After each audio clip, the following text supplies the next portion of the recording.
And welcome to another video. In this video I want to talk about my observation on ISFJs. I have a lot of ISFJs in my life and I think I know a lot about them because my mom is an ISFJ and my current closest friends are ISFJs, and I've had a lot of ISFJs or SFJs in general in my life. Yeah. I think ISFJs and I'm an ENFP, by the way. ISFJs and ENFPs are very they can they can connect quite quickly, like on the first like they leave a good impression, the good first impression to each other.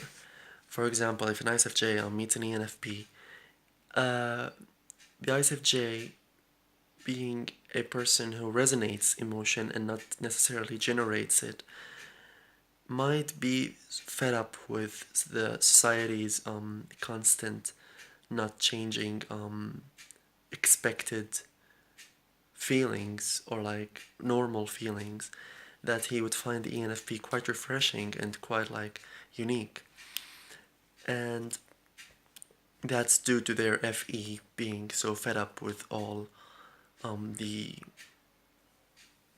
like boring or like repetitive emotional status of society.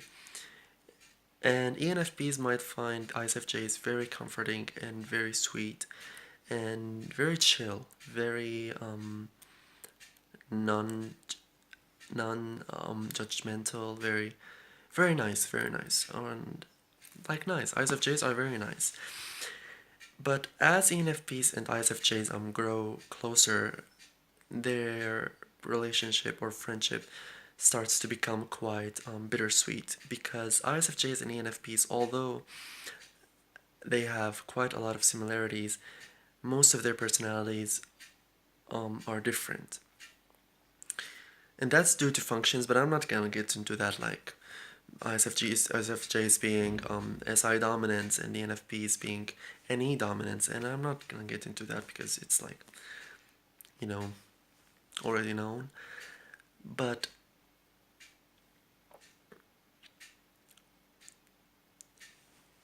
ISFJs can be very understand. I'm gonna like list some pros.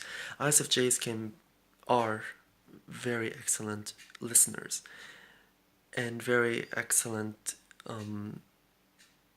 caretakers. Like they take very good care of those they love, and they make sure that those they love are feeling supported, like the healthy ISFJs. And they are very, although they are they use TI as their third function, which can be very helpful to the ENFP, because the ENFP can be so the ENFP's personality is all about brainstorming ideas and trying to achieve those ideas and then getting lost because for not because due to not achieving them. The ISFJ's opinion can be very helpful to the ENFPs because they are quite strong thinkers, and an SI and TI combo is in my eyes a very reliable tool that the ENFP could take advantage of, because it's something that the ENFP doesn't have, and it's a point of view that is quite valid and quite realistic that the ENFP doesn't really see. And so they can balance the ENFP's weirdness without being harsh, like other types, thinking dominant types like TPs and TJs might help the ENFP as well, but they might be cold about it. The ISFJ would be more delicate with the ENFP and know how to get the information that the ENFP is going wild or going unrealistic places without being hurtful. So there's a really strong pro that I like about ISFJs being my friends, And what others don't really see about ISFJs is that when the ISFJ isn't really expected to be comforting or like emotional or whatever by those around him. Like when the ISFJ is comfortable, they are funny as fuck. I mean, my ISFJ mother is one of the most hilarious people that I know. They have this like NTP humor, like their shadow NTP humor, that is like so fucking outrageous, and it's freaking hilarious. Like to the ENFP that I am, it's very entertaining and very like I get their sense of humor. Our sense of humor can be quite on the same page, and yeah, the thing that I don't really okay, I feel like the area there that ENFPs and ISFJs um, friendships or relationships in general have suffered the most is communicating. The ENFP is quite frank and quite direct with their communication. They are like sympathetic to the other person's feeling, but they are. But at the end of the day, they're gonna say what's on their mind using TE. But the ISFJ is very, very guarded about their opinions about others.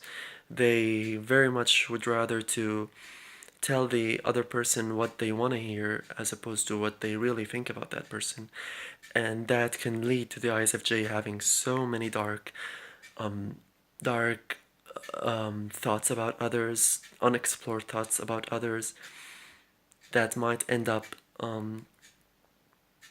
being frustrating to the NFP. Like, I just had like a conversation with my SFJ friend. Like, we're kind of drifting apart, and I had this conversation with him, and he listed some of the stuff that he is annoyed with me because or because of, and I'm like, why didn't you say this sooner? Like I could have fixed it. I don't know. I'm sorry. I acknowledge that I'm wrong, but why didn't you talk about this sooner? And that's the main thing that ENFPs and ISFJs do not get each other, is that ENFPs always expect ISFJs to be honest, and ISFJs are like 90% of the time not really honest, or they would like wrap this opinion of theirs with some very FE wrapping so that the other person would not get offended. Also, the ENFP might, like, okay, I've talked about this in a previous video. ENFPs and NE in general is a function that doesn't really look at what it see. It makes up this connections in it on its own and sees it as the truth, whereas ISFJs, being SI DOMs, only look at what they can actually see, and that is the truth to them. So ENFPs might get frustrated with the way that an ISFJ said something, but the ISFJ would actually have was trying to be nice to the ENFP, and he was saying some nice stuff, and the ENFP would get furious because those nice stuff don't get along with, or like they don't line up with previous stuff that the ISFJ have said, and that is NE and the FI on the ENFP's part. They like make these connections and like to order these connections in a feelings logically order. I may not be making sense, and I may not upload this video, but I'm just trying to because I'm very tired. Also, the ISFJ would be very frustrated with the way ENFPs like ENFPs might not care about the ISFJ's physical needs, but they would care so much about their like emotional needs, spiritual needs, like all this deep stuff that the ISFJ would need but won't necessarily recognize. ISFJs are more of, if you love me, you're gonna do this for me, than if you love me, you're gonna help me spiritually, which is the ENFP. ISFJs can be super when they're feeling down, or when they're feeling when they're in their shadow NTP mode, they can be very inconsiderate about others, and that would make the ENFP like, oh, what the fuck, my friend hates me now, my friend hates me.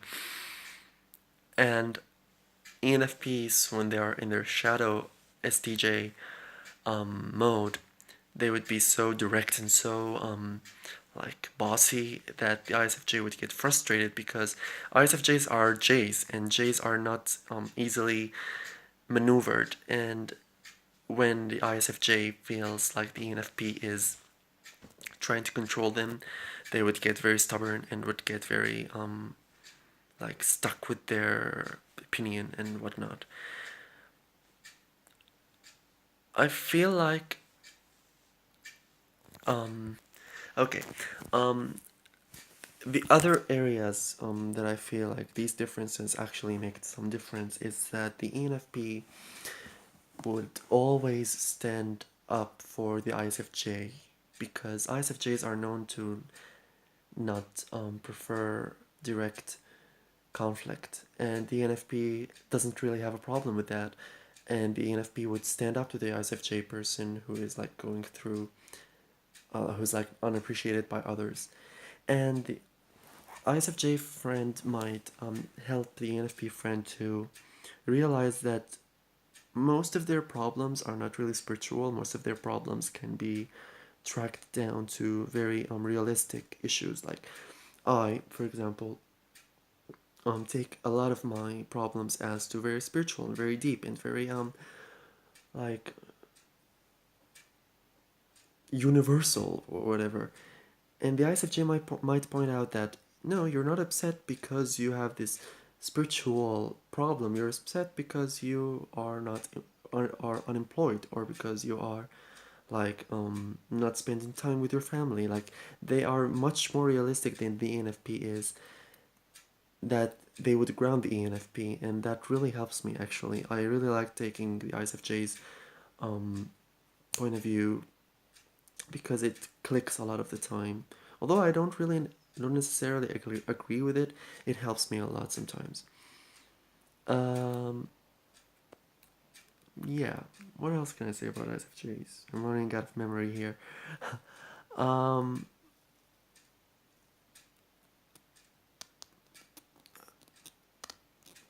there's an ISFJ friend. His name is Khaled. He's probably watching. If you are, hi Khaled. um, yeah, ISFJs are freaking adorable and freaking wise, if I may say, and are much deeper than people give them credit to be, and much more stable than a lot of stereotype ISFJs as these people who are like walked all over, or like whatever. They can be like that sometimes, but if an ISFJ is truly developed, I mean, I'm taking my mom as an example. Uh, they can be very stable and very wise. And I feel like every ENFP needs an ISFJ, and vice versa, because the ENFP can help the ISFJ take more risks and be more brave, and the ISFJ might help the ENFP to be more grounded and more realistic. So yeah, I'm still debating whether I should put this up, because I'm very tired and I'm not really realizing what I'm saying, but I might eventually put it up. Um, my only advice to ISFJs would be to speak up to yourself, speak up for yourself more. Speak up to the people that knock you down because you don't deserve to. You are one of the best situation or like better than in my eyes, ISFJs are better than ISTJs at like getting stuff done, because ISFJs are like getting stuff done in the real world, because ISFJs can maneuver their way using FE, and that can be much more effective with people than TE is. That is the ISTJ. And yeah, ISFJs, I think you're awesome. I think I like you. I like you a lot, and I always end up finding myself surrounded by SFJs in general, and especially ISFJs. So yeah, and for ENFPs who have ISFJ friends, um, try not to make the mistake of painting them as shallow, and try to look at them as realistic, because that's what they really are. And ISFJs, try not to look at your ENFP friend as like head in the cloud type of person, and really look at them as spiritual and as deep and um, deeper meaning seeking people. So yeah, hope you liked this video. If you did, please leave a like and subscribe, and see you in another video. Bye!